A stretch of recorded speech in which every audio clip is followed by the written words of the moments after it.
Alright guys, so going off what I did before with the low pile area rug, I figured I would see what with a medium to high pile wall-to-wall carpeting like is in this house, what would be left behind. So I'm going to run through slowly with the Dyson. I'll do it in a time lapse so you don't have to sit through the full length thing. And then I'm going to run back over more quickly with the Electrolux just to see if the results are different, if the Electrolux will pull up a lot more dirt that the Dyson is leaving behind on this carpet, but we'll see. So there will probably be a few jump cuts and reposition camera angles just so you can get a full idea, but otherwise, here we go.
Alright, so I'm done with the Dyson, and really with that I vacuumed at a pace that I think will be much slower than most anyone really would, especially the average housewife would with a machine like that. So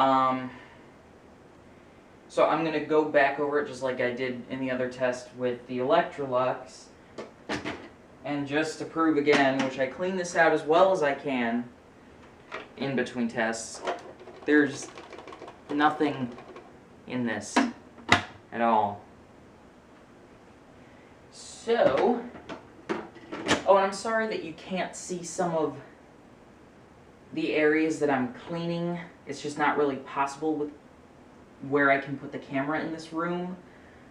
So, unfortunately, that's kind of what you get. But I try and put as much as I can get in that's doable. So, here we go with the Electrolux.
Alright, so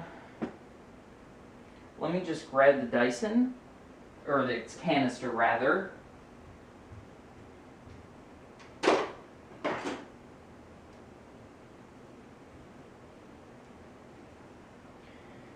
And I've lost my reference point as to where I can dump this, where you can see it, because I don't have the carpet anymore. Either way. So the Dyson, again, it groomed a lot better than I thought it would. It just did a lot better than I thought it was going to. So here's Dyson.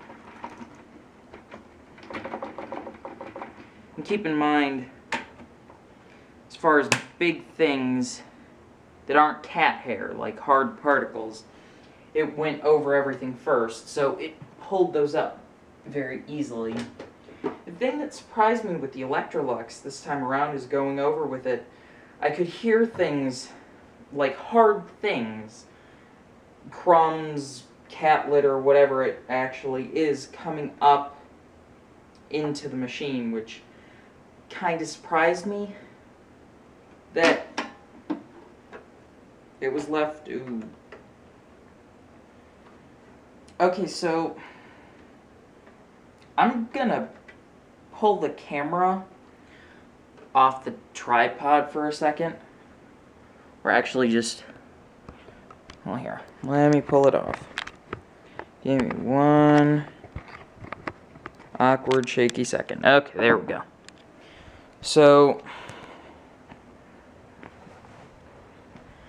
the Dyson did a good job as far as like smaller dust and grit and things like that.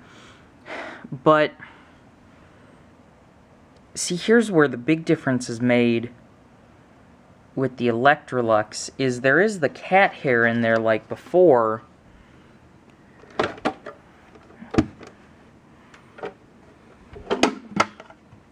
But there's this really, and disclaimer, I use Capture.